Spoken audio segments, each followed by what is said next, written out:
Assalamualaikum warahmatullahi wabarakatuh.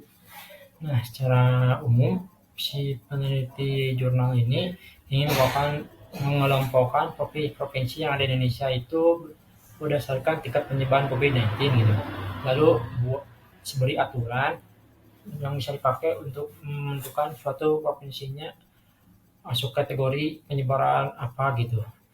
Terus si peneliti pakai algoritma Kamen untuk klasternya, algoritma C45 sebagai klasifikasinya. Nah, dari clusteringnya si data COVID-19 yang tersedia hanya berupa angka yang sembuh, angka yang positif, angka yang meninggal, nggak di label gitu, tinggi, sedang, atau rendah. Terus juga tanpa diproses. Nah, si angka-angka ini sulit dibaca, terus sulit dipakai untuk pakai di pemetaan gitu, risiko. Terus si Kamen itu harusnya menentukan jumlah clusternya di awal gitu. Padahal kalau jumlah clusternya terlalu sedikit atau terlalu banyak, nanti kurang akurat hasilnya gitu berdasarkan realnya.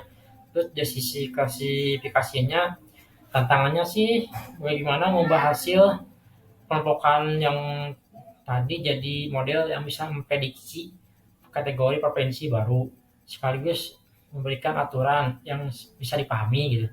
Misalnya dalam bentuk pohon keputusan, jadi tidak hanya butuh modelnya yang akurat tepat, tapi juga interpretatif. Nah, untuk menjawab masalah tersebut, si peneliti mengusulkan gabungan Kamen dan CP45-nya. Nah, pertama, mereka mengumpulkan data COVID-19 dari 34 provinsi Indonesia, terus diberi atribut, yaitu jumlah kasus positif yang kena COVID, yang sembuh dari COVID, bisa jumlah yang meninggal gitu. Si data ini dipakai algoritma Kamen untuk diolah jadi beberapa cluster. Nah, si peneliti mencoba beberapa nilai K, lalu menilai kualitas yang masing-masing kelompokan menggunakan Delphi Goldin Index-nya. Dari situ dipilih satu deh, pilih 4 gitu, misalkan satu cluster sebagai konfigurasi terbaiknya. 4 cluster ini beri makna sebagai tingkat penyebaran, yaitu darurat, tinggi, sedang, rendah. Kasusnya si labelnya ini dipakai kelas target untuk algoritma C45. Nah, si peneliti membangun keputusan yang menghasilkan aturan, misalnya jika jumlah kasus positif melebihi batasan tertentu, maka provinsi tersebut bisa dikategorikan sebagai tinggi atau darurat gitu. Nah, dengan ini si Kamennya bisa dipakai juga untuk menentukan pola gitu, pola kelompok, sedangkan C45-nya bisa dipakai untuk menghasilkan aturan klasifikasi yang jelas dan bisa digunakan pada data yang baru.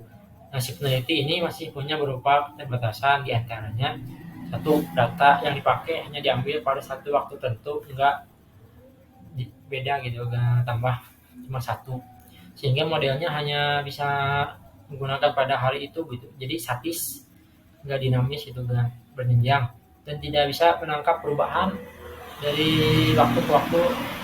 Nah, misalnya keduanya keterbatasan variabelnya yang dipakai juga terbatas, 3 atribut, yaitu jumlah penduduk. Si penulis nggak nambahin gitu atribut lain seperti jumlah penduduk, kepadatan wilayahnya, mobilitas masyarakatnya, juga belum fasilitas kesehatannya belum dimasukin gitu. Selain itu komunikasi Kamen 4 belum dibandingkan tempat lain, cuma itu doang, sehingga belum diketahui apakah ini pilihan yang tepat gitu. Nah, dari keterbatasan itu ada beberapa perbaikan, misalnya pakai data deret waktu untuk melihat perubahan pola penyebaran, menambahkan fitur yang lebih menarik atau kaya, terus juga lakukan perbandingan metode clustering dan aplikasi lain, terus juga mengembangkan dashboard model ini untuk aplikasi pemetaan jenis risiko yang bisa dipakai langsung untuk membantu mengambil tulisan. Nah, sebagai penutup, saya sebutkan paper saya pakai itu Pasdila Salsabila Sheila Mawadini Intani 2021, implementasi algoritma Kamen dan C45 dalam tingkat penyebaran COVID-19 di Indonesia, jurnal Siliwangi Seri Sains Teknologi, volume 7, nomor 1, halaman 25-30. Demikian penjelasan saya. Terima kasih sudah menyimak. Waalaikumsalam warahmatullahi wabarakatuh.